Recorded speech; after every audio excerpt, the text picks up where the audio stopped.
Welcome दोस्तों, स्वागत है आपका मेरे चैनल लिटरेचर अड्डा पर। Now I am here to discuss about the second poem of First Flight, that is Fire and Ice. In previous lecture we have discuss about the first poem of Robert Frost. This poem has also written by Robert Frost.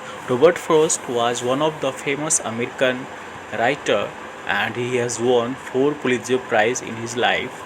He mainly wrote for the rural areas and he wrote for the rural areas and for the he is known as for the nature poet.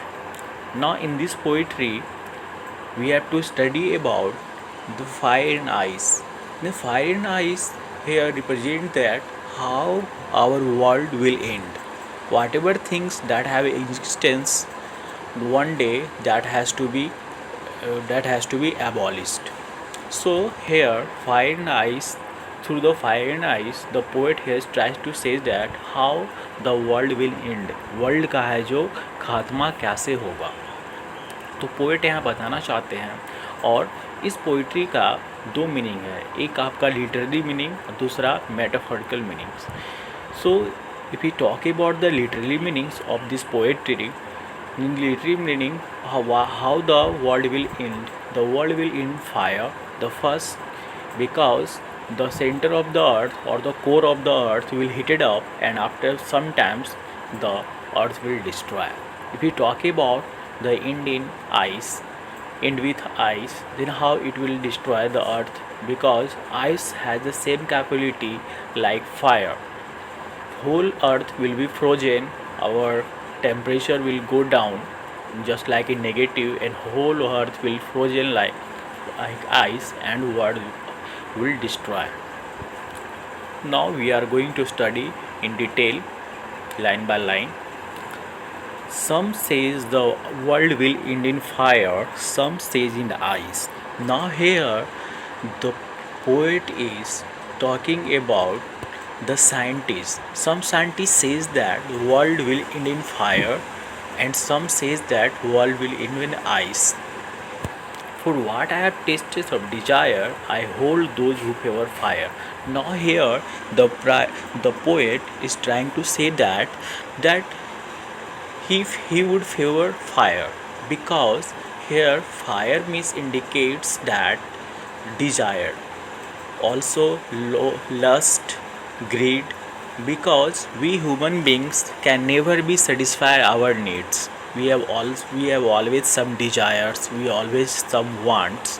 We can take the example of a current scenario like China. China is the country who always try to capture the territory of India. In the present scenario, the China is like to capture the Ladakh. He try to capture the Sikkim and Arunachal Pradesh. So this is the desire of the country. So we can say that the earth will eat in fire. Now the next line. But if it had perished twice, I think I know enough of hate to say to destruction ice is also great and would suffice. Suffice means to suffice means होता है to sufficient.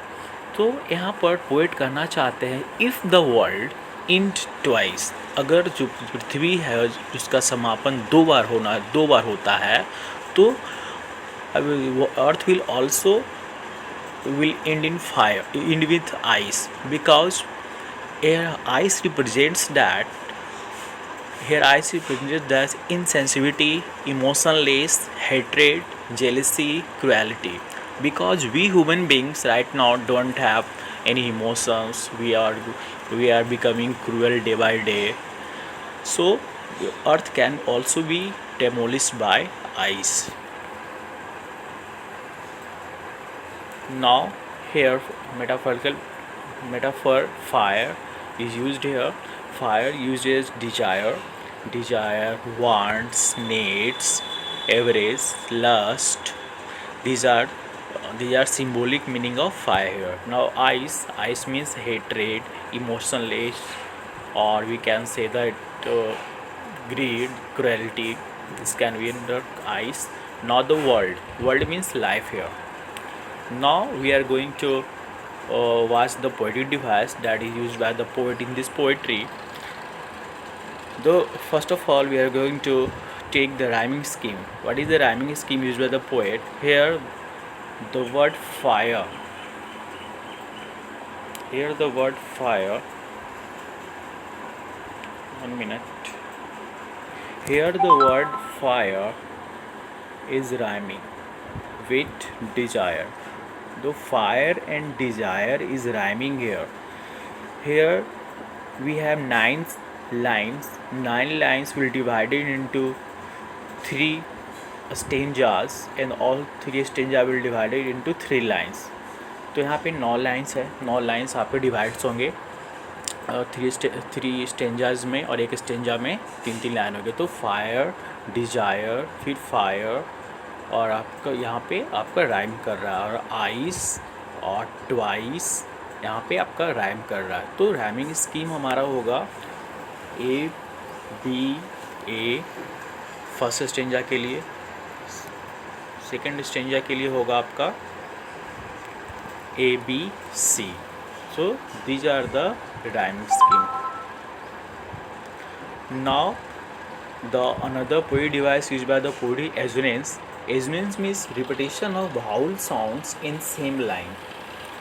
Example, here the long sound of O, like I hold.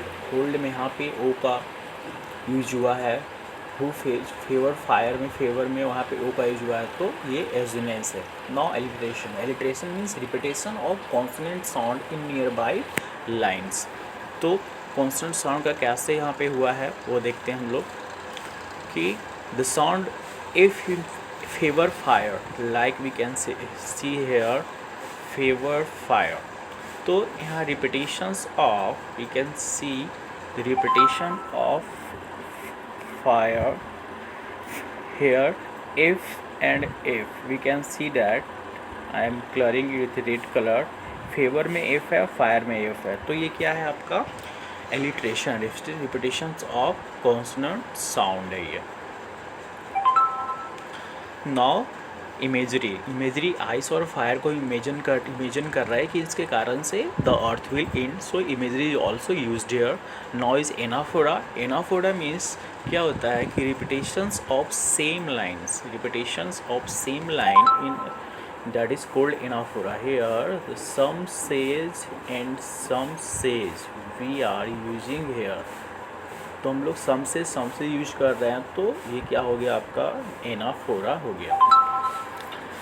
Now next is personification. वे यहाँ पे हम लोग personification क्या होता है, किसी भी नॉन लिविंग थिंग को अगर हम लिविंग थिंग की तरह यूज करते हैं तो उसे हम पर्सोनिफिकेशन कहते हैं. यहाँ फायर एंड आइस का पर्सोनिफिकेशन किया गया है क्योंकि फायर एंड आइस के कारण यहाँ डिस्ट्रक्शंस हो रहा है. नाउ इंजैपमेंट. इंजैपमेंट का मतलब होता है जब लगातार किसी 3 लाइन में हम बिना कोई फुल स्टॉप कॉमा का यूज किए बिना लाइन को लिखते हैं तो उसे हम इंजैपमेंट कहते हैं. तो यहाँ पे देखिए कि लास्ट 3 लाइन में आपका कोई भी तो यहाँ पे कॉमा फुल स्टॉप यूज नहीं हुआ है. तो ये क्या है, इंजैपमेंट है. टू से डैट से लेकर सफाइस तक ये क्या है, इंजैपमेंट है. Now this is the question answer that you have to go through it and that's all for today. Keep learning. If you like the video, subscribe my channel. Thank you. That's all for